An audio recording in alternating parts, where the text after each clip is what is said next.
Hernán, ¿se está Sí, señor. viendo?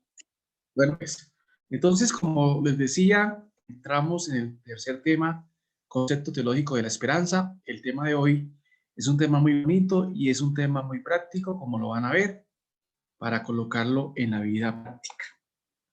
Vamos a ver entonces la esperanza como apertura hacia el futuro y actitud humana esencial. Creo que esto es muy interesante.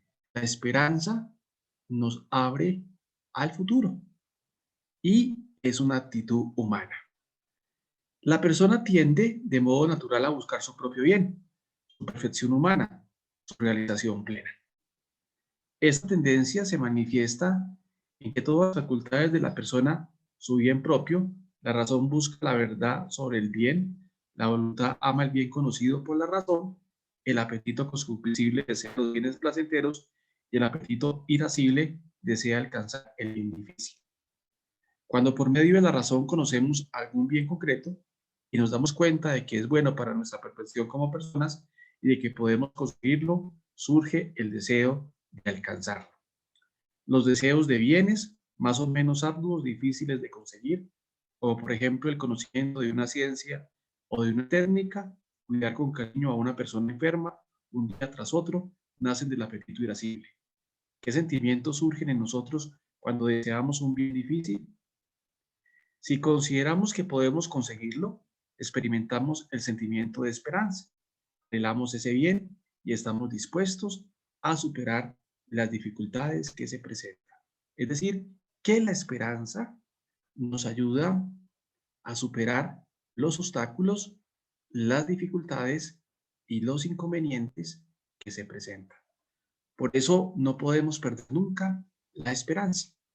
En cambio, si presentamos no podemos conseguirlo, sentimos desesperanza y nos planteamos abandonar la construcción de este bien debido a las dificultades que hacen imposible obtenerlo. Cuando la esperanza de alcanzar un bien deseamos está razonablemente fundada, nos sentimos motivados, nos esforzamos y actuamos con diligencia a fin de llegar a la meta.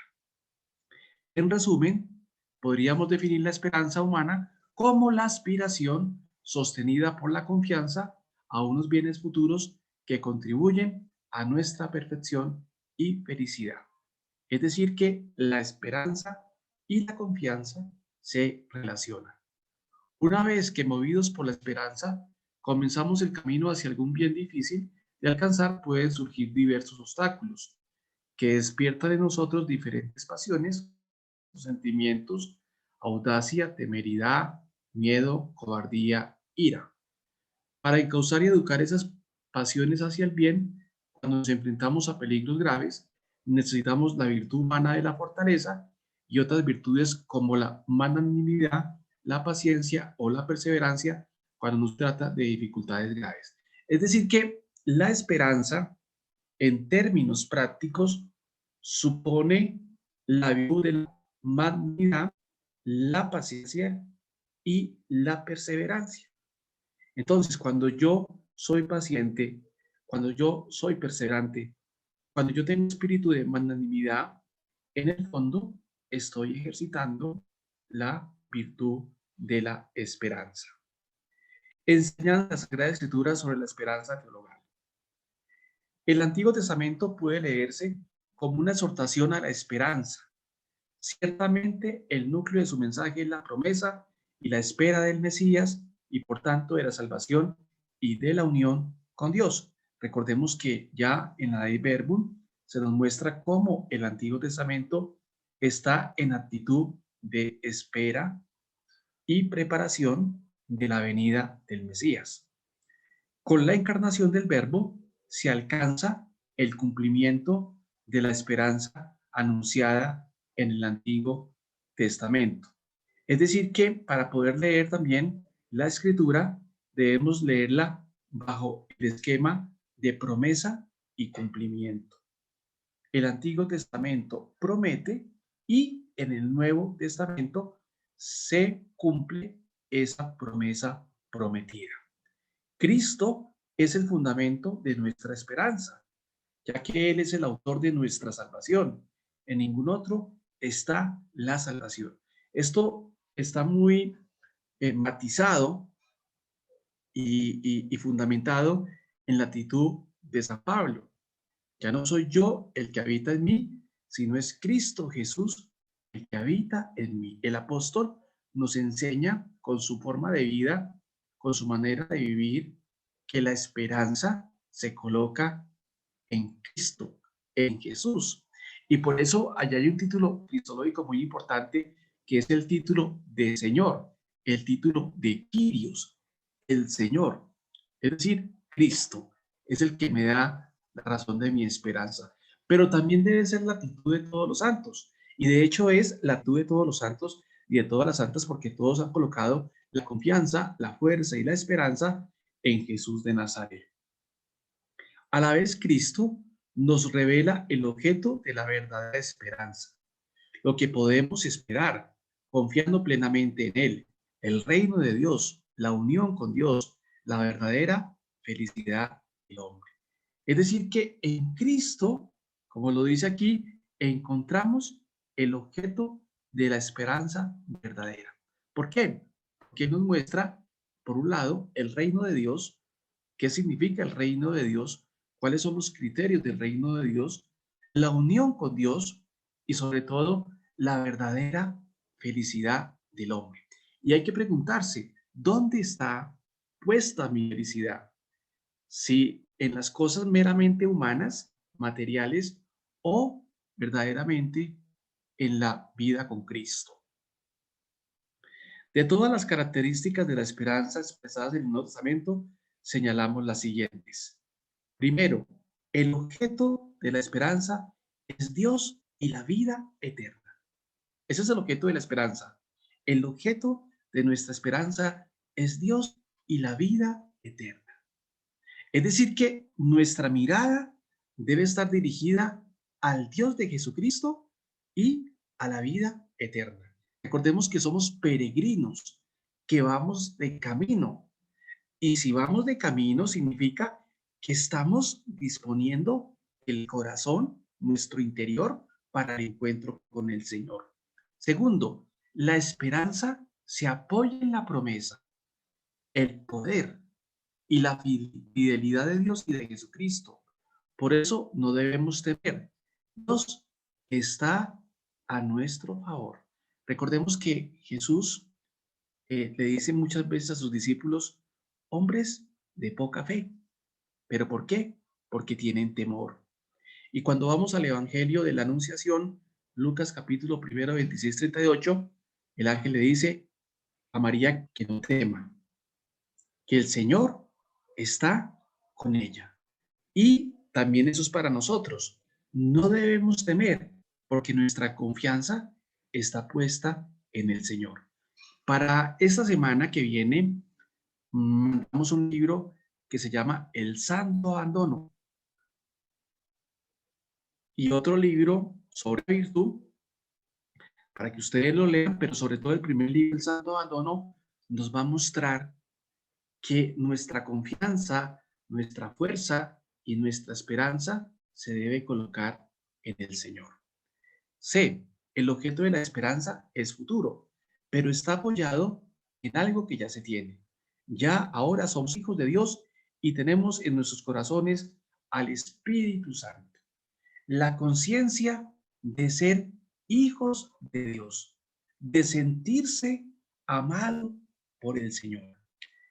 Recordemos que ya en el Evangelio de San Juan capítulo 15 dice el Señor, ya no os llamo siervos, sino os llamo amigos. Y habíamos dicho que la verdadera oración se fundamenta en la amistad. La verdadera amistad tiene un avance que es la confianza.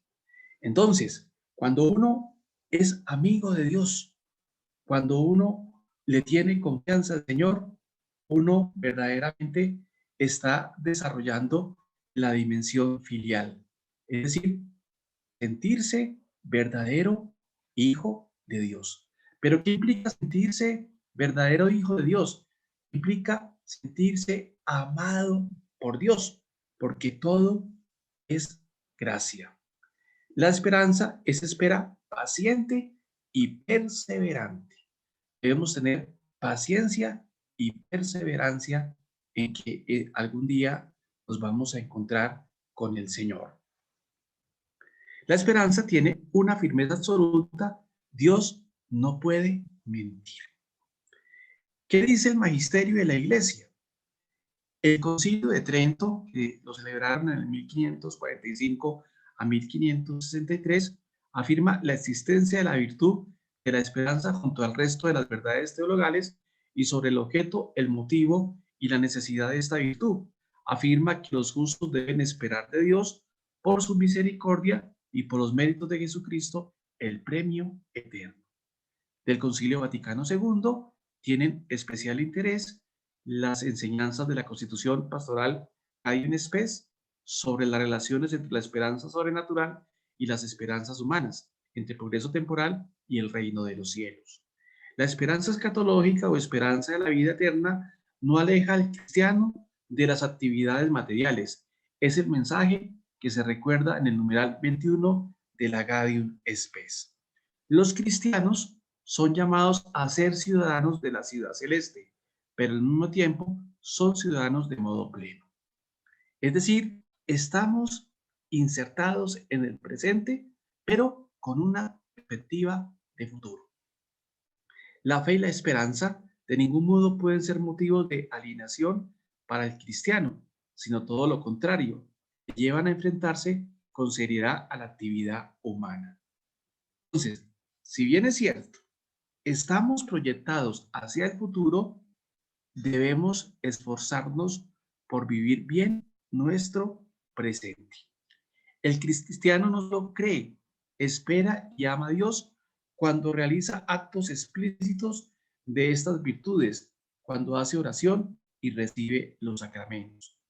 Puede vivir vida teologal en todo momento, a través del ejercicio de todas las actividades humanas nobles. Puede y debe vivir vida de unión con Dios cuando procura realizar con perfección los deberes familiares, profesionales y sociales. Construyendo la fe, puede y debe construir la ciudad de Dios. Entonces, esto es muy importante conocerlo porque a veces la gente piensa que la vida cristiana se vive en un templo o cuando hay de pronto una celebración especial, pero no, la vida cristiana debe permear todas las dimensiones de nuestra vida y en todo momento, en todo tiempo y en todo lugar debemos ser creyentes. Recordemos lo que siempre le decimos en este programa, lo que le dice Yahvé a Abraham: si quieres ser perfecto, anda en mi presencia. Entonces, eso es para todos nosotros, en todo momento debemos andar en la presencia del Señor, vivir en la presencia del Señor en el trabajo, en la escuela, en el colegio, en la universidad, en la casa, en la calle, etcétera, etcétera. Entre las enseñanzas más recientes sobre la esperanza es necesario citar la encíclica de Benedicto XVI, Spes Salvi. Es decir, esta encíclica del Papa Benedicto es muy interesante porque allí el Papa Benedicto nos va a hablar qué significa la esperanza cristiana y cómo debemos vivir la esperanza cristiana. El Papa ya desde el comienzo enlaza la esperanza escatológica con la vida de cada día. Es decir, nuestra vida terrenal tiene una dimensión escatológica, por lo que ya les mencioné. Somos peregrinos, vamos de paso, porque algún día nos vamos a encontrar cara a cara con el Señor. ¿En qué consiste la virtud de la esperanza teologal? El Catecismo de la Iglesia define así la virtud teologal de la esperanza. La esperanza es la vida teologal por la que aspiramos al reino de los cielos y a la vida eterna como felicidad nuestra, poniendo nuestra confianza en las promesas de Cristo y apoyándonos no en nuestras fuerzas, sino en los auxilios de la gracia del Espíritu Santo. Miremos esto por partes. Estamos diciendo que la esperanza es la virtud teologal, es decir, pertenece al conjunto de las virtudes teologales, que son tres: fe, esperanza y caridad. Esta esperanza nos ayuda a aspirar al reino de los cielos. A desear el reino de los cielos. Y eso es muy importante, desear el reino de los cielos. Y desear el reino de los cielos significa desear a Dios. En segundo lugar, nos invita a desear la vida eterna. Fuimos creados a imagen y semejanza para entrar en comunión con Dios. Lo otro, que coloquemos la confianza en las promesas de Cristo. Es decir, la persona que tiene esperanza en las promesas de Cristo. Y eso es muy importante, apoyándonos no en nuestras fuerzas, sino en los auxilios de la gracia del Espíritu Santo. Como se dan cuenta, en todos estos programas hemos hablado de la importancia del Espíritu Santo. ¿Por qué? Porque es el Espíritu Santo el que nos ayuda a vivir la virtud de la esperanza, a desear el reino de Dios, a desear la vida eterna y a creer en las promesas de Cristo. En el resumen del número 1843 del Catecismo se añade algo importante. Por la esperanza deseamos y esperamos de Dios con una firme confianza la vida eterna y las gracias para merecerla. Fijémonos esas dos palabras, desear y esperar. Entonces, podríamos decir que la esperanza implica dos verbos, desear y esperar a Dios. ¿Cuándo tengo esperanza? Cuando deseo a Dios y cuando espero en Dios. Son dos verbos que deben ir acompasados y sobre todo que nos muestran qué significa la esperanza cristiana. Por un lado, desear a Dios y las cosas de Dios y por otro lado, esperar en Dios. La esperanza teologal es una virtud sobrenatural, infundida por Dios en la voluntad, por la cual confiamos con plena seguridad alcanzar la vida eterna y los medios necesarios para llegar a ella, apoyados en el auxilio omnipotente de Dios. Entonces, fijémonos cómo la esperanza nos capacita para confiar en Dios, para colocar la confianza en el Señor. Es decir, la esperanza es como el motor que nos capacita para colocar la confianza en Dios. Y esa debe ser nuestra actitud frente a la vida. Recordemos que no podemos confianza en lo que no es Dios, porque cuando uno coloca la confianza en lo que no es Dios, sucumbe. La confianza la debemos colocar en Dios, es decir, en nuestro Señor Jesucristo. La virtud de la esperanza es sobrenatural y a la vez auténticamente humana. Es sobrenatural por su objeto, Dios, la felicidad eterna, por su origen. Es un don inmerecido, gratuito, que Dios infunde en nuestra alma por su fundamento, la omnipotencia de Dios. Es decir, que el objeto de la esperanza es Dios. Hay que esperar en Dios, hay que confiar en Dios. Y por eso la necesidad, como les he dicho tantas veces y en tantos programas, la lectura, en este caso, de la vida de los santos, porque cuando leemos la vida de los santos, estamos viendo la consecución de la esperanza, porque los santos han esperado en Dios, le han creído a Dios, han colocado la confianza, han colocado la fuerza en Dios. Es perfectamente humana porque corresponde al anhelo de felicidad puesto por Dios en el corazón de todo hombre. Asume las esperanzas que aspiran las actividades de los hombres, la purifica para ordenarlas al reino de los cielos, protege el desaliento, sostiene en todo desfallecimiento, dilata el corazón en la espera de la bienaventurada eterna. Entonces, fijémonos qué hace la esperanza en cada uno de nosotros. Lo primero, la esperanza nos invita a buscar la felicidad y recordemos que la verdadera felicidad la encontramos en Dios. En segundo lugar, capacita nuestro corazón, abre nuestro corazón para el encuentro con Dios. En tercer lugar, nos ayuda a purificarnos para abrirnos al reino de los cielos. Nos protege del desaliento, de la pereza, de la tristeza. Nos sostiene cuando estemos decaídos y sobre todo dilata el corazón para esperar la bienaventuranza eterna. Entonces, ¿qué tenemos que hacer como creyentes, como verdaderos cristianos?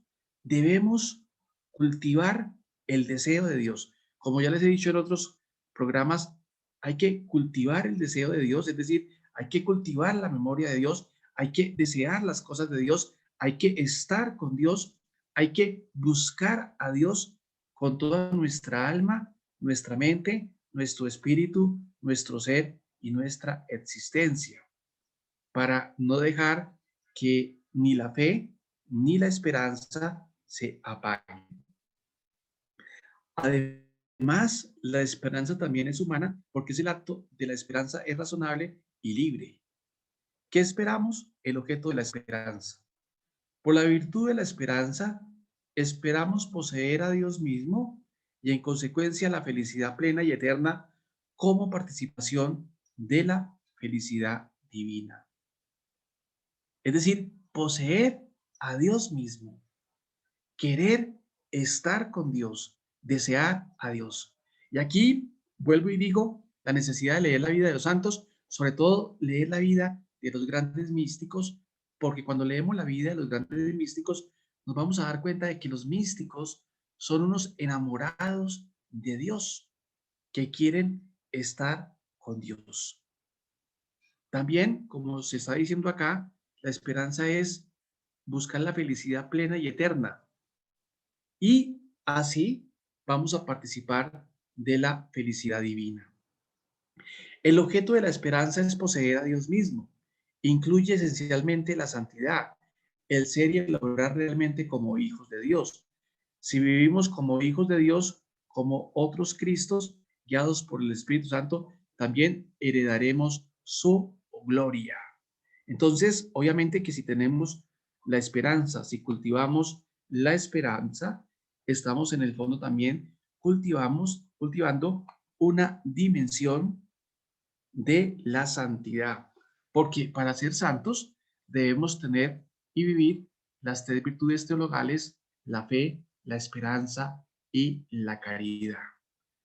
Como la vocación a la santidad es vocación a ser otros Cristos y a seguir la misión de Cristo, esperamos realizar poniendo los medios queridos por Dios, la misión que Él mismo nos ha encomendado, colaborar con Cristo en la salvación de todos los hombres, participando en su triple misión sacerdotal, profeta y real. Se trata de la vocación cristiana a la que Dios llama en principio a todas las personas.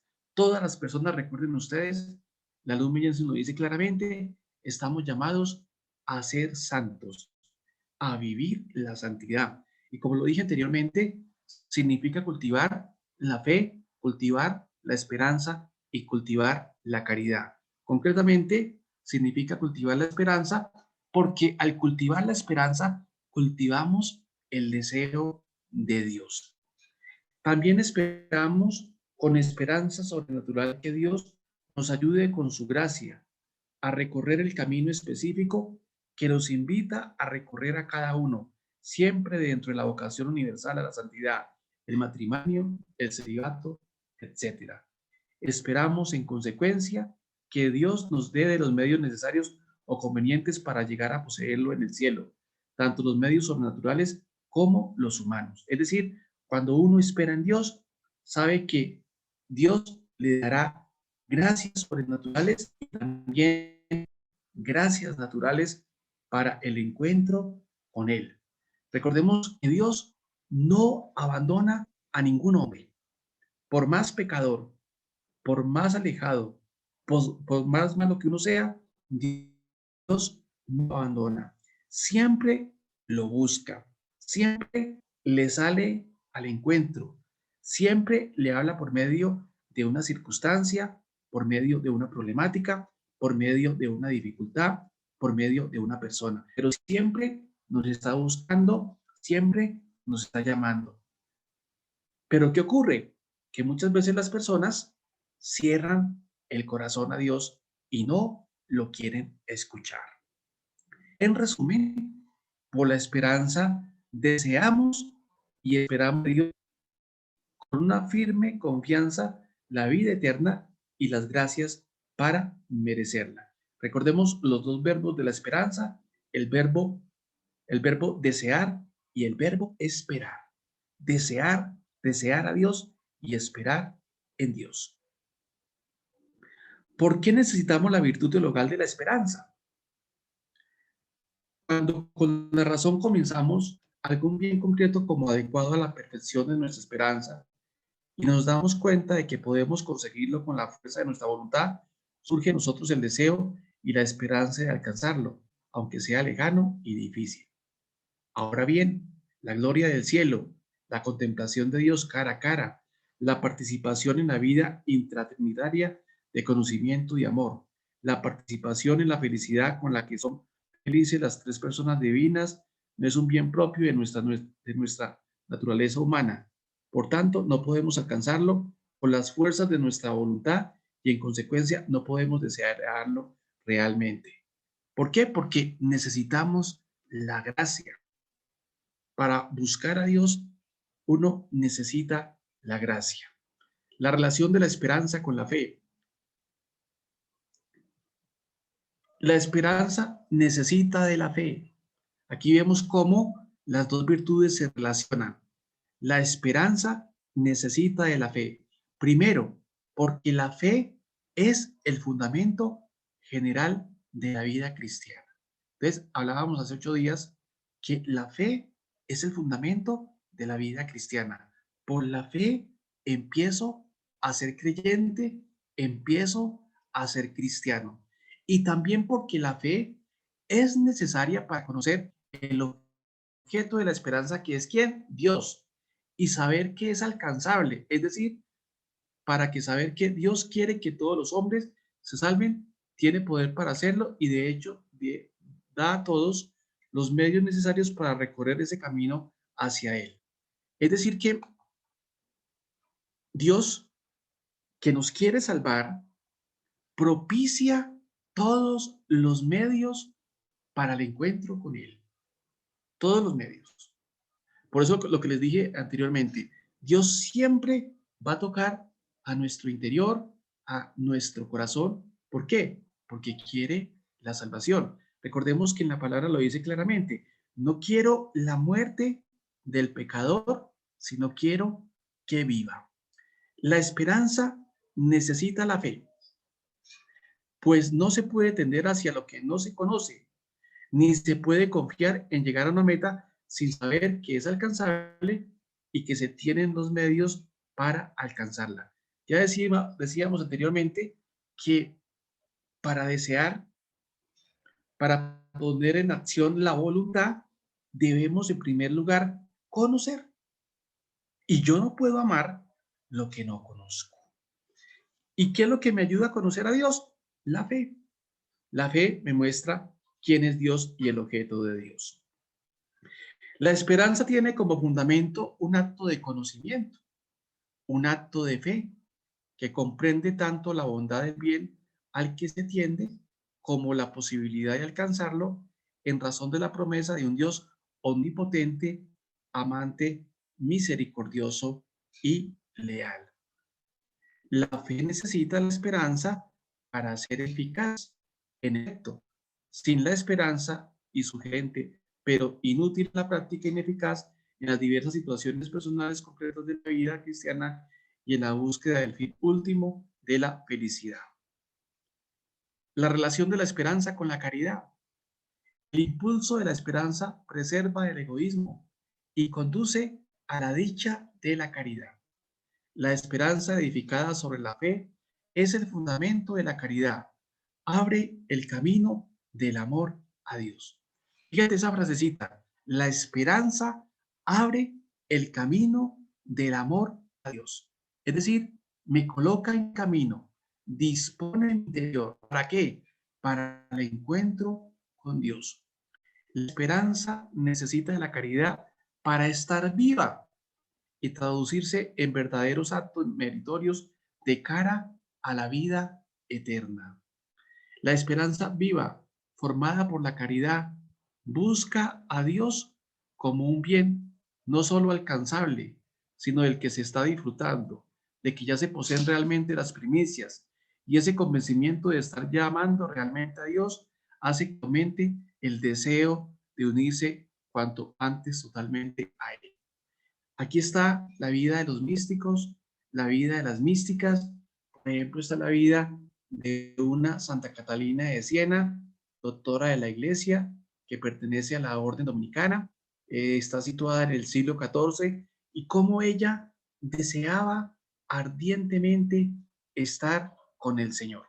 Y si vemos otras místicas, pues vamos a ver lo mismo, cómo ellas y también ellos han deseado ardientemente el encuentro con el Señor. Vale la pena, como lo hemos dicho en otros capítulos y en otros programas, leer las obras de San Juan de la Cruz, como en las obras de San Juan de la Cruz se muestra que el santo deseaba ardientemente el encuentro y el deseo de Dios. También la obra de San Agustín, como San Agustín desea ardientemente encontrarse con el Señor. Por eso, las personas verdaderamente enamoradas de Dios, los santos, manifiestan ardientemente el deseo y esa confianza. Lo que significa que para tener esperanza en Dios y verdadera fe en Dios y verdadero amor en Dios, debemos estar enamorados de Dios. Eso es muy importante decirlo. Nos tenemos que enamorar de Dios. ¿Y cómo nos enamoramos de Dios? Cuando frecuentamos los encuentros con Él, cuando lo buscamos por medio de los sacramentos, cuando lo buscamos por medio de la lectura de la Escritura, cuando vamos al Santísimo y adoramos a Jesús Eucaristía, estamos viviendo el verdadero enamoramiento. Coloquemos la imagen de los enamorados. Los enamorados viven de los detalles, de pequeños detalles, de una mirada, de una flor, etcétera, etcétera. Lo mismo, para enamorarme de Dios, debo tener con Dios pequeños detalles, alimentar la relación con Dios, alimentar el deseo de Dios, alimentar estar con Dios, porque esa es la clave para estar enamorado de Dios y para vivir la esperanza, la fe y el verdadero amor. Por eso no podemos extinguir la fuerza del Espíritu Santo. En otras palabras, no podemos echar al Espíritu Santo de nuestro corazón. Todo lo contrario, debemos llamar cotidianamente al Espíritu Santo. ¿Para qué? Para que el Espíritu Santo haga que nuestro corazón sea ardiente, esté abierto a las cosas de Dios. Entonces, fijémonos la necesidad de enamorarnos de Dios. Y hay un retrato que también lo hemos dicho aquí muchas veces, el discípulo, amado en el Evangelio de San Juan, recuesta la cabeza en el pecho del Señor. Está al lado del Señor, está junto al Señor. Esa debe ser nuestra actitud, estar al lado del Señor, estar junto con el Señor, ya sea como lo dije anteriormente, por medio de la lectura cotidiana de la palabra de Dios, por medio de la oración, por medio de la contemplación de la adoración eucarística. Es como una manera de cultivar ese enamoramiento frente a Dios. Y aquí, vuelvo y repito, sirve mucho la lectura de los santos y sobre todo la lectura de las obras de los grandes místicos como Catalina de Siena, como Teresa de Jesús, Santa Teresita del Niño Jesús, Sor Isabel de la Trinidad, Edith Stein, etcétera, etcétera. En cuanto al orden entre la esperanza y la caridad, formalmente es superior y primera la caridad, ya que sin ella la esperanza está muerta y es ineficaz, y además la caridad une ya efectivamente con Dios.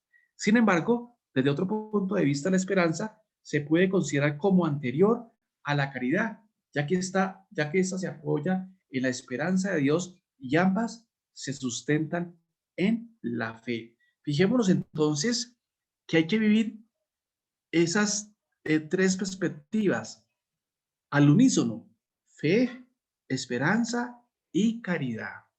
En efecto, dada la distancia que hay entre el hombre y Dios, no puede haber verdadera caridad sin la seguridad de alcanzarlo que da precisamente la esperanza. En resumen, podemos decir que la esperanza se encuentra entre las dos virtudes teologales, constituye como el paso de la fe a la caridad. Entonces allí hay una lógica interna. Primero en la fe me lleva a la esperanza y la esperanza me comunica frente al amor.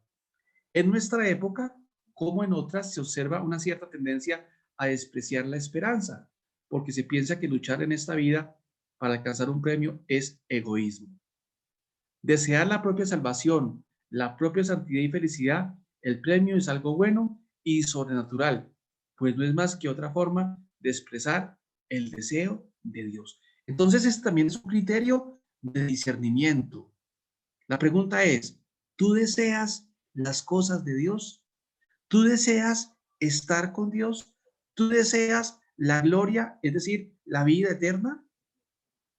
Porque si tú no deseas a Dios, ni las cosas de Dios, ni la vida eterna, significa que estás lejos de Él. Hay gente que nunca desea a Dios y nunca desea las cosas de Dios y no les importan las cosas de Dios. Y cuando uno mira la vida de estas personas, son personas alejadas de Dios. En cambio, cuando uno encuentra una persona que desea a Dios, que quiere a Dios, que busque a Dios, que se ocupe por su vida espiritual, es una persona que le gusta las cosas de Dios y que busca a Dios y que obviamente está en el camino de la santidad. Por eso, un examen de conciencia se puede hacer bajo esta premisa: ¿dónde está mi corazón? ¿Dónde está mi corazón? Esa es una frase para hacer un examen de conciencia. Preguntarse, ¿dónde está mi corazón? O preguntarse, hoy, ¿dónde estuvo mi corazón? ¿En Dios mismo o en otras cosas, pues que no son cosas de Dios como tal? Dios quiere esa felicidad eterna para nosotros. Nos ha creado para hacernos felices, entrando en amistad con Él en esta vida y después en el cielo. Y esto es muy importante. Dios nos ha creado para hacernos felices. Pero es que la verdadera felicidad se encuentra en Dios. No está en las cosas en sí misma, está en Dios. Por eso Dios nos crea para ser felices. Pero ese es un proceso, porque tenemos que purificarnos poco a poco para encontrar la verdaderamente en el Señor. Esa es la experiencia de los santos. Un San Agustín, tarde lo encontré, pero lo hallé. Es la experiencia de Pablo. Ya no soy yo el que habita en mí, sino es Cristo Jesús. Es la experiencia de muchos convertidos, de muchos santos, que en un momento de su vida se encontraron con el Señor y cambiaron su vida. ¿Por qué? Porque se dieron cuenta que allí eran felices. Y traigamos esto a la vida común y corriente. Yo creo que muchos de nosotros conocemos personas ricas materialmente, tienen dinero, tienen posesiones, tienen muchas cosas, pero son infelices. ¿Por qué? porque no tienen a Dios en su corazón. Pero hay personas que de pronto no tienen muchos bienes materiales y de pronto también carecen de bienes materiales, pero son felices porque tienen la confianza verdaderamente en el Señor. Y es el Señor el que les da la verdadera felicidad y les da alegría. El Papa Francisco, en su encíclica, nos muestra la alegría del Evangelio. Es decir, nos dice claramente que el Evangelio trae la alegría. Y recordemos que la verdadera alegría proviene de Dios. Hay una falsa alegría. La falsa alegría la da el mundo y la verdadera alegría la da Dios, el Dios de Jesucristo, porque el Dios de Jesucristo calma la sed existencial que tenemos en nuestro interior. Y todos nosotros hemos padecido de sed existencial, pero Dios en algún momento ha calmado y sigue calmando esa sed existencial que muchos de nosotros tenemos en nuestro interior. El deseo de la felicidad plena que Dios ha puesto en lo más íntimo del corazón humano para que lo busquemos a Él como bien absoluto y que constituye el objeto de la esperanza cristiana es bueno y nada tiene que ver con el egoísmo, que consiste en buscar la felicidad en el endiosamiento del yo y no en Dios. Es decir, que si tenemos esperanza y si tenemos fe, ya se lo ha colocado en nuestro interior. Si deseamos a Dios, si esperamos en Dios, si queremos a Dios, ya Dios ha colocado ese deseo en nuestro interior y en nuestro corazón. ¿Y quién hace eso? La fuerza del Espíritu Santo. Porque es el Espíritu Santo el que llena nuestro corazón de amor frente a Dios. El que me ayuda a desear las cosas de Dios. Y por eso les he dicho tantas veces, la necesidad de no cansarse en invocar, en llamar al Espíritu Santo, para que sea el Espíritu Santo el que los llene de fuerza, el que les dé el sentido de la existencia y el que verdaderamente nos ayude a enamorarnos de Dios como la Santísima Virgen María se enamoró del Señor. Cuando ella dice en el Evangelio, he aquí la esclava del Señor, a la vez desarrolla la fe y desarrolla la esperanza, porque coloca la confianza en Dios y porque espera en Dios. Vivir la esperanza, fundamento de la lucha del cristiano. Este capitulito que vamos a ver es como el más práctico para nuestra vida. La fe es la fuente de la vida moral, pero su primer impulso es la esperanza. Entonces, ¿qué es lo que nos impulsa? La esperanza, es decir, el deseo de Dios. Gracias a la esperanza, el hombre es capaz de tender a su perfección moral sobrenatural, la identificación con Cristo para alcanzar su fin sobrenatural. Nos debemos identificar con Cristo. Debemos, como dice Pablo, imitar a Cristo. Y como dicen los evangelios sinópticos, Mateo, Marcos y Lucas, seguir a Cristo. Y tanto seguir e imitar a Cristo significa reproducir las dinámicas de Jesús de Nazaret que las encontramos en los evangelios. Entonces, ¿para qué hacemos la lección divina? ¿Y para qué hay que hacer la lección divina? Para tratar de sacar los criterios de vida de Jesús. ¿Para qué? Para introyectarlos en nuestra vida y para obrar conforme obra Jesús de Nazaret. Que si Jesús siente compasión, pues también yo debo sentir compasión. Que si Jesús tiene una actitud de servicio, pues yo también debo tener una actitud de servicio. Que si Jesús sube a la montaña a intimar con el Padre, pues yo también debo intimar con el Padre, con el Hijo y con el Espíritu a través de la oración. Que si Jesús pasa haciendo el bien, pues yo debo pasar haciendo el bien. Que si Jesús predica el reino de Dios y da testimonio del reino, pues yo debo hablar del reino de Dios y debo dar testimonio del reino. Eso implica el seguimiento de Jesús, implica la imitación de Cristo. Entonces, esto es importante para nuestra vida cotidiana, que debo seguir a Jesús. Pero para seguir a Jesús, debo conocer la lógica de Jesús para poder amar la lógica de Jesús. Fíjate que primero se impone el conocimiento de la realidad. En este caso, la realidad de Jesús. ¿Para qué? Para después amar la realidad de Jesús. No puedo amar si no conozco. Por lo tanto, en este caso, debo conocer a Jesús. ¿Y cómo lo conozco? A través de la lectura del Evangelio.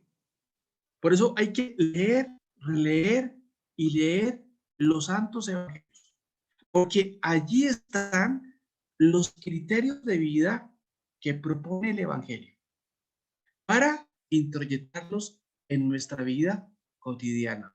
Porque recordemos que la lección divina no solamente la lectura, la meditación y la contemplación y la oración, sino también hay que llevarla a nuestra realidad cotidiana. A través de esa pregunta, ¿qué haría Jesús en mi lugar? Esa es la pregunta que hay que hacerse siempre. ¿Qué haría en mi lugar? ¿Qué haría Jesús? Entonces, por eso, para responder esa pregunta, pues debo responderla a través de los criterios que me da el Evangelio y obviamente la tradición de la Iglesia. Si la persona no tuviera esperanza sobrenatural, no podría desear el fin y por tanto quedaría inmovilizada. No podría luchar por avanzar hacia él. Eso, la esperanza, al igual que la fe, no las infunde Dios. Dios las infunde en nuestro interior, en nuestro corazón. Y hoy que estamos hablando de la esperanza, significa que Dios infunde en nuestro corazón la esperanza para que lo deseemos, el verbo desear, y para que esperemos, el verbo esperar en Dios. El papel de la esperanza en la vida espiritual es el de motor. La caridad da la forma a la santidad y la fe es su fundamento y su inicio. Pero gracias a la esperanza de alcanzar la meta y a la esperanza de contar con los medios, la persona se pone efectivamente en marcha hacia la unión con Dios. Acude a las fuentes de la gracia, lucha cada día por avanzar en el camino y vuelve a recomenzar si cae o se desencamina. Fijémonos la importancia de la esperanza. Está en el medio de la fe y la caridad. Y es la que me ayuda a luchar. Es la que me sostiene en los momentos difíciles. Es la que me da el aliento de seguir adelante a pesar de la lucha, a pesar de las dificultades. Y por eso decíamos que cuando hablamos de la esperanza, tenemos que hablar de la perseverancia, de la ciencia y de la fortaleza y del espíritu de magnanimidad. La esperanza nos proporciona el empeño por alcanzar a Dios, el hambre y sed de santidad.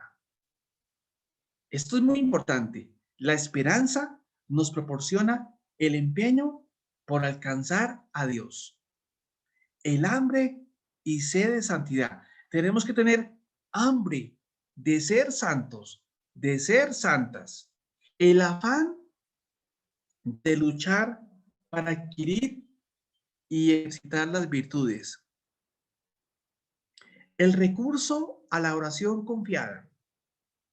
La contemplación de Dios. El deseo de que otras personas se unan también a Dios para ser felices como nosotros. Entonces, mira todo lo que nos trae la esperanza.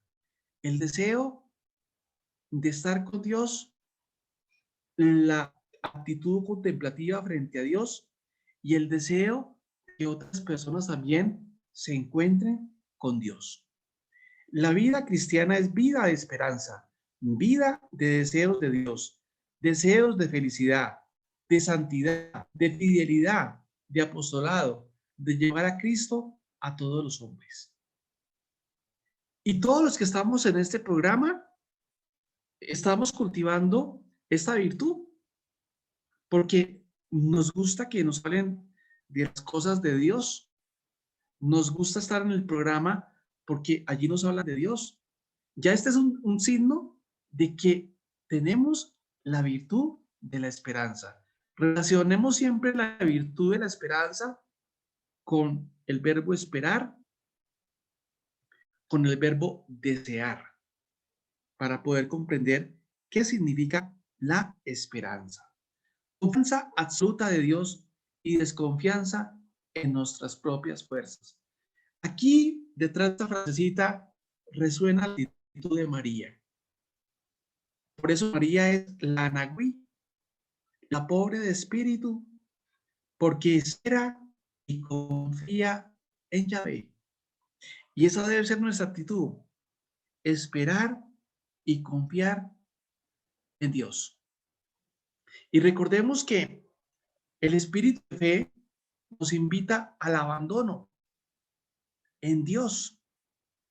Y por eso hoy para esta semana les voy a mandar el libro del Santo Abandono. Es que es un clásico, delicioso de leer. Vale la pena que se lo lean, porque en ese libro se va a hablar de las tres virtudes, de la fe, de la esperanza y de la caridad, pero se nos va a hablar mucho de la esperanza, de esperar en Dios, de confiar en Dios. Entonces yo les digo, lean ese libro. Eso es un poquitico grande, 400, 500 hojitas, pero vale la pena de que usted lo lea. Se lo recomiendo como libro de lectura espiritual, porque lo va a animar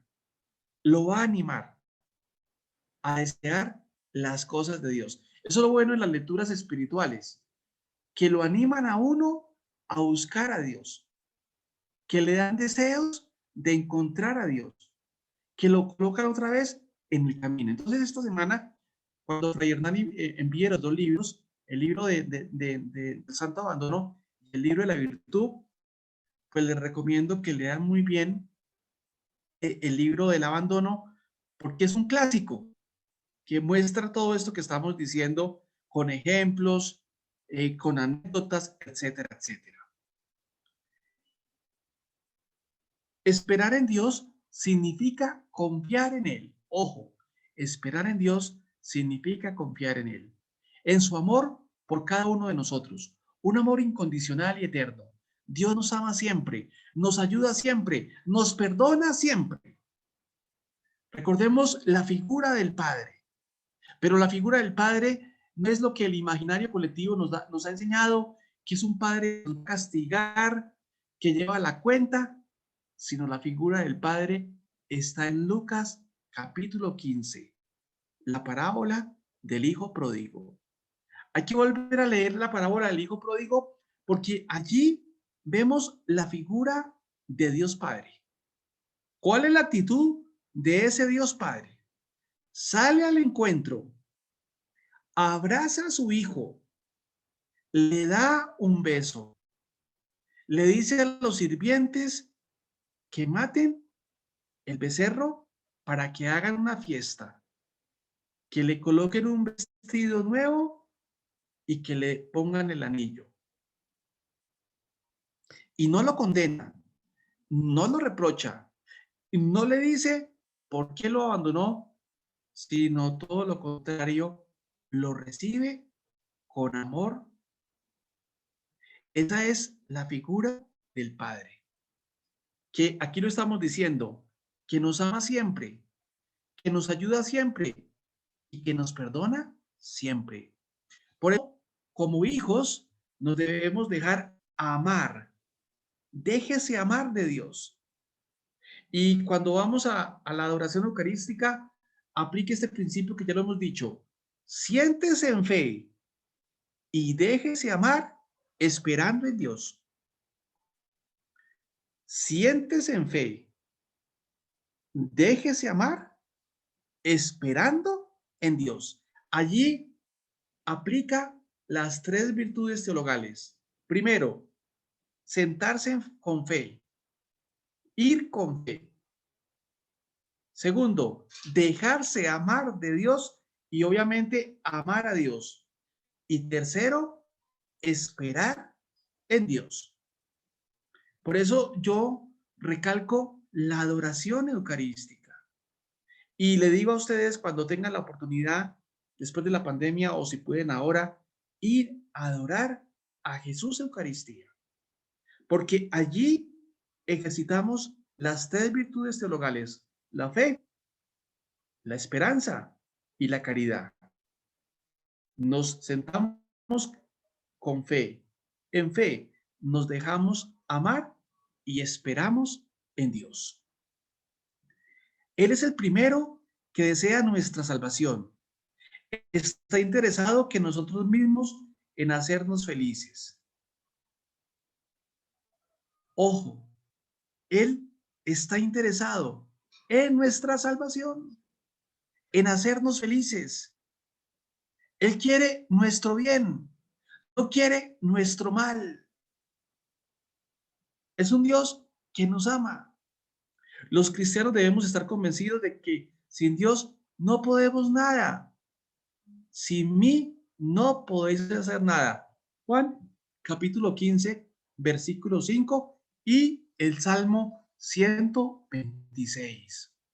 Ojo, sin Dios no podemos hacer nada. Eso debe quedar grabado en nuestro corazón. Sin Él no podemos hacer nada. No tenemos fuerzas para enfrentar la realidad. Por eso no hay verdadera confianza en Dios si no va acompañada de la humildad, es decir, del reconocimiento de la verdad sobre nuestras propias fuerzas. Y aquí, detrás de esa frasecita está hablando Santa Teresa de Jesús. En la humildad está la verdad. En la verdad está la humildad. Y por eso, para vivir la esperanza, debemos, como lo dice aquí, cultivar la humildad. Es decir, sentirnos necesitados de Dios. Si no nos sentimos necesitados de Dios, no podemos hacer nada. Pero hay mucha gente soberbia, orgullosa, que piensa que no necesita de Dios. Pues no, necesitamos de Dios, porque con nuestras propias fuerzas no podemos salvarnos. Necesitamos la gracia de Dios. Y eso lo atestiguan los evangelios, concretamente San Juan capítulo 15, versículo 5, y como lo dije anteriormente, Salmo 126 y otros salmos que hablan de la fuerza que proviene de Dios. Recuerden, la fuerza no proviene de los caballos, de las armas, sino de Yahvé, como lo dicen los salmos.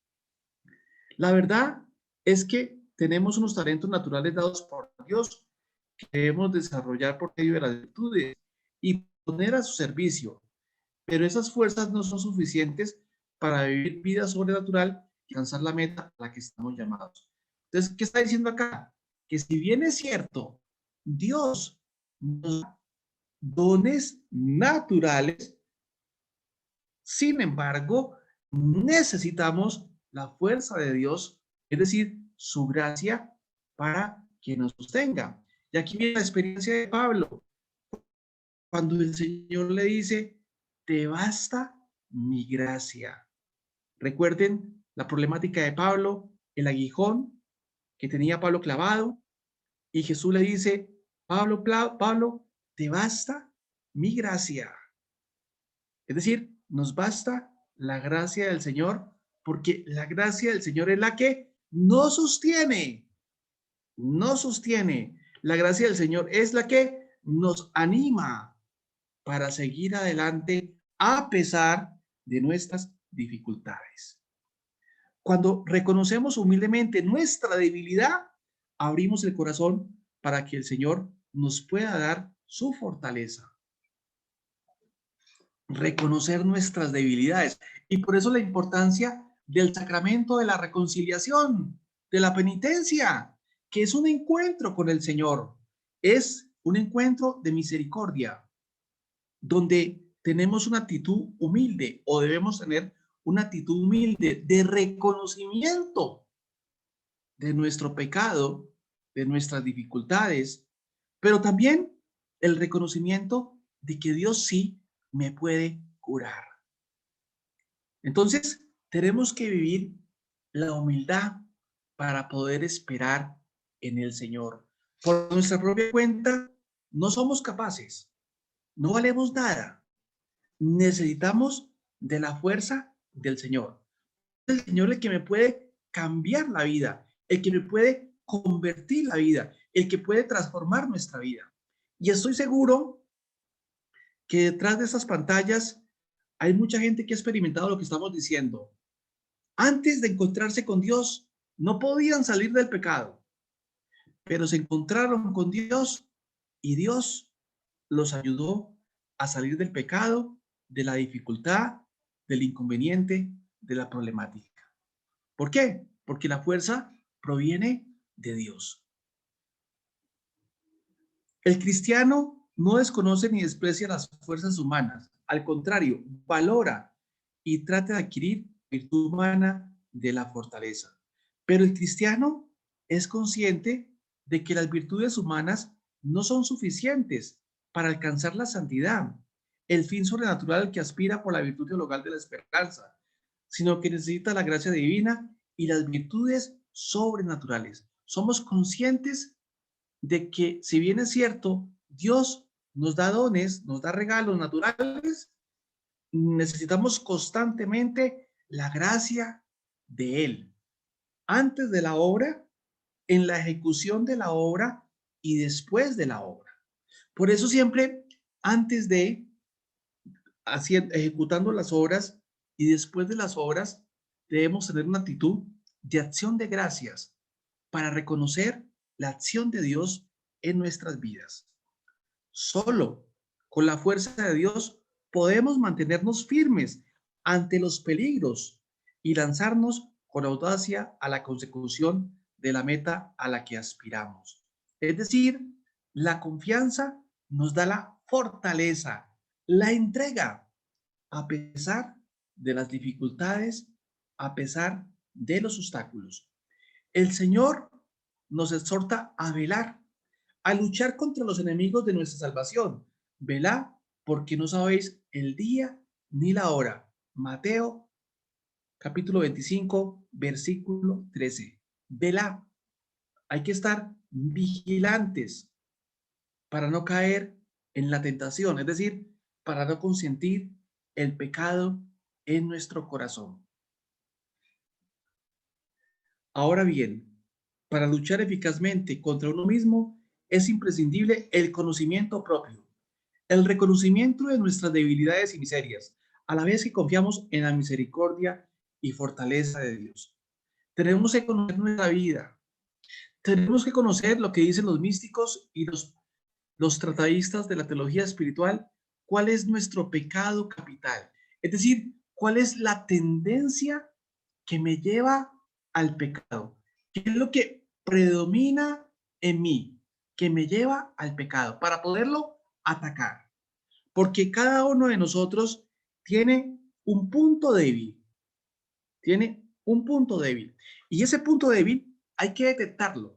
¿Para qué? Para hacerle frente. ¿Con qué? A través de la oración, a través de los sacramentos, a través del encuentro cotidiano con el Señor, que es el que nos da la fuerza para enfrentar esas dificultades. Entonces, tenemos que conocer nuestra vida, que tenemos que conocer nuestra interioridad. Y para eso debemos ser hombres y mujeres reflexivos.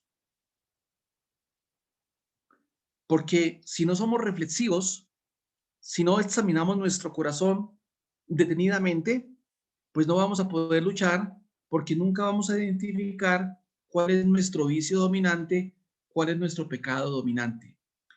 Y allí entran los pecados capitales. Ustedes lo conocen cuáles son.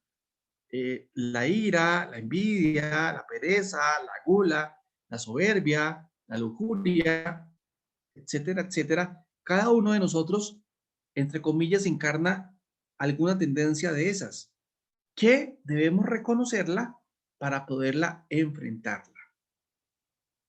El conocimiento de la propia debilidad no lleva al desánimo, sino a la oración confiada, en la que pedimos la fuerza para hacer la voluntad de Dios y le rogamos que no nos deje caer en la tentación.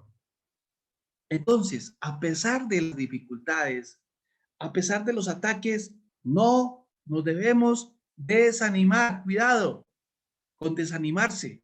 Cuidado con dejar de orar. Porque, como lo dice Teresa de Jesús, el que deja la oración lo deja todo. Porque es la oración la que nos permite estar de pie a pesar de las dificultades. Por eso no podemos dejar la oración. Y ese es el peligro que se mete en nuestra vida individual y también en nuestra vida comunitaria. Un grupo comunitario de oración que deje la oración, que deje la alabanza, es un grupo que empieza a decaer. Entonces, si ustedes quieren que usted personalmente y sobre todo el grupo que tiene de oración no decaiga, no hay que abandonar la oración y particularmente la oración de alabanza, porque recordemos que la oración de alabanza rompe ataduras, rompe cadenas. Entonces, cuando se reúna a orar, ore, clame, ruegue, alabe y adore. Y personalmente, no pierda los momentos fuertes, porque así como tenemos que desayunar, almorzar y comer, pues también tenemos que tener momentos para encontrarnos con el Señor. No deje y no dejemos la oración, porque la oración trae la fe, la esperanza y la caridad. La fe nos sostiene, la oración nos sostiene en la fe, en la esperanza y en la caridad. La fortaleza cristiana está alejada del pelagianismo. Recordemos que el pelagianismo es la tendencia a que por las propias fuerzas nos podemos salvar. Y no, necesitamos la gracia. Entonces, la fortaleza cristiana está alejada del pelagianismo, que pone su confianza en las propias fuerzas, como del quietismo o de la pasividad que espera la ayuda extraordinaria de Dios, mientras olvida que es el mismo Dios quien le ha dado al hombre unas fuerzas naturales que debe desarrollar. En el fondo, ¿qué se está diciendo? Debemos cultivar las dos dimensiones, permitir la gracia de Dios, pero también la libertad. Porque si bien es cierto, Dios ha tomado la iniciativa, yo debo responder con mi libertad a esa iniciativa de Dios. Esperar contra toda esperanza. La reafirmación de la esperanza ante sufrimientos y tribulaciones. Creo que esta parte es muy importante. La esperanza protege del desaliento, sostiene en todo desfallecimiento, dilata el corazón en la espera de la bienaventuranza eterna. Es decir, ¿qué es lo que nos sostiene? La esperanza. La esperanza en Dios se manifiesta de modo especial cuando llegan los sufrimientos físicos o morales, las contradicciones de todo tipo. El libro que yo les voy a mandar esta semana, El Santo Abandono, nos va a hablar de esto y nos va a colocar el ejemplo de santos que pasaron por la tribulación, por la desolación, por la crítica, por las problemáticas, por los inconvenientes, pero cómo ellos los superaron porque tenían un espíritu de fe, un espíritu de esperanza y un espíritu de amor. Gracias a la esperanza, nada nos hace dudar del amor de Dios y de su providencia amorosa, convencidos de que si permite un mal, es para nuestro bien. Esto es muy importante. Por eso dice el dicho, no hay mal que por bien no venga. Las dificultades para nosotros los creyentes traen bienes. Ojo, las dificultades traen bienes. Las crisis son benéficas. Ante los sufrimientos y contradicciones de la vida, los cristianos reaccionamos bien si vivimos de esperanza, si nos apoyamos en la fortaleza de Dios para superar las dificultades. La confianza en Dios conduce al santo abandono, que es el libro que vamos a traer esta semana. La confianza en Dios conduce al santo abandono. Una actitud de hijo que totalmente seguro de que su Padre Dios lo ama con locura y desea su felicidad con más intensidad que él mismo. Quiere con todo su corazón lo que quiere su Padre, parezca bueno o malo. Y les voy a colocar un ejemplo que me pasó esta semana a mí. Aquí en Colombia ya empezó la vacunación y yo en mi convento somos 11. Y yo era el único que todavía no estaba vacunado. Y cuando iba, no había vacuna. A mis hermanos de comunidad les colocaron 2 vacunas. O son 2 vacunas. Y bueno, esta semana fui y no tuve que hacer cola. Ellos tuvieron que hacer cola. Y me colocaron una sola vacuna. Entonces, a ellos les toca 2 y a mí solamente una.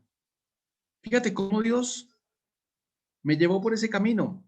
Ellos tuvieron que hacer cola, tienen que colocarse una segunda dosis y yo ya salí del esquema de vacunación. Solamente una dosis que cubre, obviamente, en mi caso, todo mi esquema de vacunación contra el COVID. Entonces, fijémonos que son cosas que si uno los ve desde la fe, desde la esperanza, uno mira la mano de Dios. Yo me estaba como que al principio impacientando, estaba como un poco triste porque ya todo el mundo aquí vacunado y yo no tenía la vacuna, pero yo ya les gané porque ellos solamente tienen la primera dosis, les falta la segunda dosis y yo ya tengo todas las dosis porque la primera dosis suplió pues la segunda dosis en mi caso. Entonces, para mostrar cómo aparentemente lo que pinta como mal trae un bien. Entonces, fijémonos la importancia de esta virtud que es la esperanza. Ante el sufrimiento, el Hijo de Dios tiene la absoluta certeza de que su Padre Dios solo quiere el bien para él. Todas las cosas cooperan para el bien de los que aman a Dios. Romanos 8:28. Esto debe estar en nuestra cabeza, en nuestra vida. Dios quiere nuestro bien. Dios quiere nuestro bien y todo coopera para nuestro bien. En definitiva, vivir de esperanza en el sufrimiento y en el dolor nos conduce con la fe y el amor a la identidad con Cristo en la cruz que culmina en la resurrección. No hay cruz sin resurrección. Y por eso allí tenemos el paradigma de Jesucristo muerto y resucitado. La muerte, pero la muerte de Cristo no se queda en la muerte, sino que resucita y nos trae la vida. Y esa debe ser como nuestro refugio, ver siempre a Cristo que nos trajo la resurrección, pero que pasó por la cruz. Esperanza y oración. La esperanza lleva a esperarlo todo de Dios, acudir siempre a Él con una oración confiada en la que pedimos la fuerza para hacer la voluntad y le rogamos que no nos deje caer en la tentación. Dios es fiel, está siempre con nosotros, especialmente cuando no tenemos ningún apoyo humano y por eso lo invocamos con la certeza de que siempre nos escucha. Por ellos, la primera consecuencia de la esperanza es pedir todo a Dios. Es decir, tenemos que pedir todo a Dios. La oración de peticiones es la primera manifestación de la filiación divina. Cristo no se cansa de enseñarnos y animarnos a pedir con confianza. Son muchas las parábolas con la certeza de que Dios nos escucha como el mejor de los padres. Es decir, Dios siempre te escucha. Dios siempre te escucha. Por eso hay que pedir con fe, sabiendo que el Padre que nos ama, que nos quiere, nos escucha. La convicción de que no podemos nada sin la gracia de Dios y la certeza de que Él nos da todos los medios para llegar a la meta, nos lleva a iniciar, proseguir y terminar siempre nuestras acciones acudiendo a su ayuda. Entonces, cuando uno se siente amado por el Padre, siempre lo invoca, antes y después. Primero, para pedirle su ayuda y después para darle gracias por su ayuda que nos ha dado. Entonces, fijémonos la importancia de vivir esta virtud de la esperanza. Entre los diversos componentes básicos de la vida espiritual, en lo que se ejerce, entre otras, la virtud de la esperanza, destaca en particular la oración. En efecto, toda oración tiene un aspecto de petición o impetración al presentarse la criatura indigente ante su Creador, el Hijo, ante su Padre Todopoderoso. Por eso, la oración es tan importante, porque la oración configura las tres virtudes teologales. Por un lado, la oración implica fe. Por otro lado, como lo estamos viendo, implica esperanza. Y por otro lado, implica el amor. Entonces, por eso es que la oración es el tema transversal de la vida espiritual. Ustedes, cualquier libro de vida espiritual, cualquier tratado de vida interior o de vida espiritual, cualquiera de esos recalca la importancia de la oración. No hay ningún tratado de vida espiritual, de vida mística o de vida interior que no hable de la importancia de la oración. Lo que estamos diciendo. Porque es que la oración se implican las virtudes teologales, la fe, la esperanza y la caridad. La confianza es la actitud básica del tratado con Dios visto de esa forma. Es una de las condiciones de la eficacia de dicha oración, según la explicación teológica clásica. Fíjate la importancia de la confianza, y por eso el Señor de la Misericordia nos lo recalca y nos lo repite: la confianza, la confianza, la confianza, confiar en Dios, creerle a Dios, esperar a Dios y desear a Dios. Se puede decir, pues, que la oración es un acto de la virtud de la esperanza, incluso uno de sus actos principales, sino el principal. Cada vez que hago oración, ejercito la fe, la esperanza y la caridad. La esperanza se expresa y se alimenta en la oración, particularmente en la del Padre Nuestro, resumen de todo lo que la esperanza nos hace desear. Entonces, cuando vemos la oración del Padre Nuestro, el Padre Nuestro podríamos decir que es la oración de la esperanza, porque allí está todo lo que debemos desear. Es importante esto. Es importante fomentar la esperanza del cielo, poseer una presencia esperanzada y amorosa del fin. En el pensamiento del cielo encontramos el más profundo motivo para mantener con perseverancia y alegría la lucha de cada jornada. Como decíamos antes, es la esperanza la que nos mantiene en pie, la que nos ayuda a enfrentar el día con espíritu de fe. Esperanza y sacramentos. El cristiano, consciente de su propia debilidad y sólidamente convencido de la sabiduría y el poder de Dios, pide al Señor la luz y la fortaleza y recurre para ello a los sacramentos y a la oración y coopera con el Espíritu Santo siguiendo sus impulsos e inspiraciones. Entonces, fíjate cómo los sacramentos implican la fe y también la esperanza. La gracia que recibimos a través de los sacramentos nos fortalece para ser valientes en el seguimiento de Cristo. Recordemos que los sacramentos confieren la gracia, nos dan la gracia y en este caso nos dan la vida de fe o fortalecen la vida de fe, la vida de esperanza y obviamente el amor. Todos los sacramentos acrecientan la gracia y con ella la virtud de la esperanza, pero especialmente podemos hacer referencia a la confirmación, la Eucaristía, la penitencia y la unción de los enfermos. La relación de la esperanza con algunas virtudes humanas. En el cuerpo de la moral cristiana, la magnanimidad adquiere una dimensión que no poseía en la ética pagana.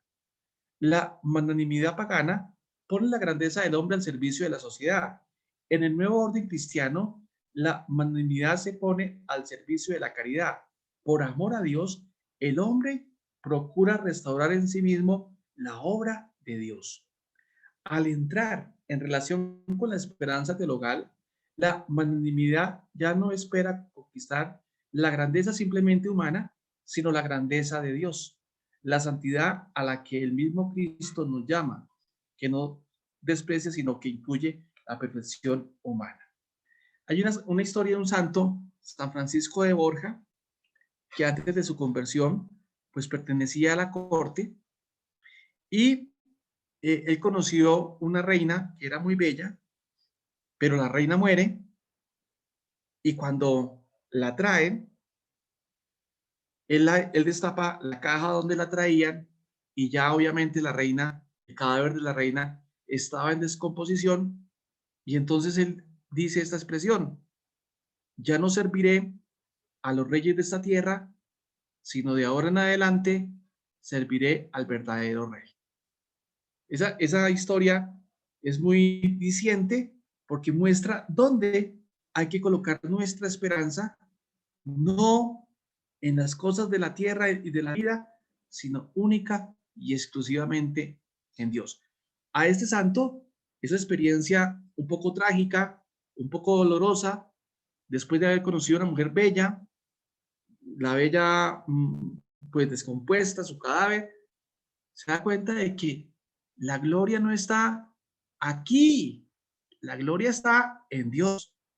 Saben que San Francisco de Borja es jesuita y es uno de los santos grandes de ellos, el tercer general de la compañía. Entonces, para que se den cuenta cuál fue la experiencia de este santo. La esperanza teologal aparece pues como una magnanimidad sobrenatural que viene a coronar la magnanimidad humana y con la condición misma del desarrollo completo de esta. Por su parte, la magnanimidad junto con la humildad son los supuestos esenciales para la conservación y fomento de la esperanza teologal. La pérdida culpable de la esperanza tiene sus raíces en la falta de grandeza de ánimo y en la falta de humildad. Entonces, cuando pierdo la esperanza, es porque perdí de vista el fin sobrenatural para lo que fui creado. Fui creado para la comunión con Dios y también porque tuve un espíritu de soberbia y de orgullo, porque quise acometer la realidad sin la fuerza de Dios. Y recordemos el Evangelio, San Juan capítulo 15, versículo 5. Sin mí, nada podéis hacer. Sin la fuerza en Dios, no se puede hacer nada. Por su parte, la magnificencia dirigida por las virtudes teologales se lanza sin miedo a la realización de grandes obras orientadas al servicio de las demás, especialmente de los más necesitados, sobre todo al culto de Dios. Una persona que tenga el espíritu de magnanimidad es una persona que hace obras grandes buscando la gloria de Dios. Solamente le interesa el reino de Dios y trabaja por el reino de Dios. Pero eso también es para nosotros. Aquí hay muchos catequistas. Debemos buscar reino de Dios.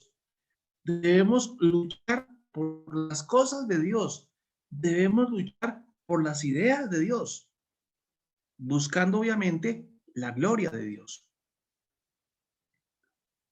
La gracia divina vigoriza la paciencia y la perseverancia, especialmente ante la persecución y las tribulaciones. Gracias a la ayuda de Dios, el cristiano, cuyo modelo es Cristo, vive la paciencia, perdonando a los que le ofenden, renunciando a todo deseo de venganza, refrenando todo sentimiento de cólera o irritación, guardando calma y paz ante las ofensas. Es decir, que una persona llena de fe y llena de esperanza es una persona que sabe enfrentar la dificultad con serenidad de corazón, con paz de corazón. Y eso es muy necesario, muy necesario. Recuerden lo que dice Jesús en Mateo capítulo 11, versículo 25-30. Vengan a mí los que están cansados y agobiados, que yo os aliviaré. Y tengan un corazón manso y humilde. Es decir, hay que tener un corazón manso y humilde. Y si tenemos un corazón manso y humilde, y sobre todo en este contexto humilde, estamos viviendo la virtud de la esperanza, porque como ya lo dijimos anteriormente, la esperanza supone la humildad.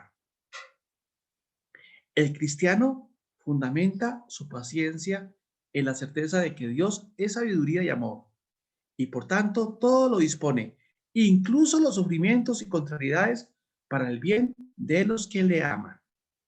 Vuelvo y repito que el libro que mandamos esta semana, El Santo Abandono, va a hablar muy bien de esto. Yo hoy los quiero invitar a que le saquen tiempo a ese librito que da muchas enseñanzas, nos anima, nos fortalece, nos da ganas de vivir la vida cristiana y nos da un aliento para seguir adelante. Creo que ese libro vale la pena. Además, ve en los sufrimientos un medio para purificarse de los pecados y para reparar por las ofensas a Dios, cooperando así con Cristo en la aplicación de la redención. Ya lo hemos dicho también en este programa, pero hay que volverlo a decir. Yo digo que el dolor no hay que buscarlo, pero cuando salga a la vera del camino, hay que acogerlo con fe, esperanza y amor, porque es una manera que Dios nos brinda para purificarnos de los pecados que hemos cometido. Entonces, no busques el dolor. Tranquilo que Él le sale en algún momento a su vida. Pero cuando le salga a su vida, ojo, aprópieselo, ofrézcaselo a Dios. Y sobre todo, espíritu de fe, espíritu de esperanza y espíritu de amor para purificarse, para reparar y para acompañar a Cristo en Jesús y así colaborar con la redención. Entonces, creo que esto es muy importante y yo lo había dicho ya, pero lo vuelvo a decir. Recuerden que hay un escrito del Papa Juan Pablo II que nos habla del sentido del dolor desde una perspectiva cristiana. Eso es bueno leerlo porque todos nosotros de una u otra manera hemos experimentado el dolor físico, el dolor moral. Entonces es bueno prepararnos frente al dolor porque en algún momento de la vida todos los que estamos acá vamos a pasar por el dolor. El dolor físico a través de una enfermedad o el dolor moral a través de una problemática fuerte en nuestra vida. ¿Cómo enfrentar esos momentos difíciles de nuestra vida a partir de la fe, de la esperanza y de la caridad? Entonces, no busquemos el dolor, pero cuando el dolor venga, cuando el dolor venga a nuestra vida, apropiémonos. Es decir, vivámoslo desde la fe, desde la esperanza y desde el amor. Y vamos a ver cómo ese dolor nos va a transformar, nos va a purificar, nos va a convertir. Entonces, vamos. La perseverancia es necesaria para salvarse. La perseverancia en el camino de la santidad es imposible sin la gracia. Por eso hay que pedirle a Dios todos los días la gracia para perseverar en el buen camino. Todos los días hay que llamar a Dios, al Espíritu Santo, para que nos ayude a perseverar. La alegría cristiana nace de la confianza en Dios, de su promesa de que nos dará el cielo, porque Él está más interesado en nuestra felicidad temporal y eterna que nosotros mismos. Esperanza y dones del Espíritu Santo.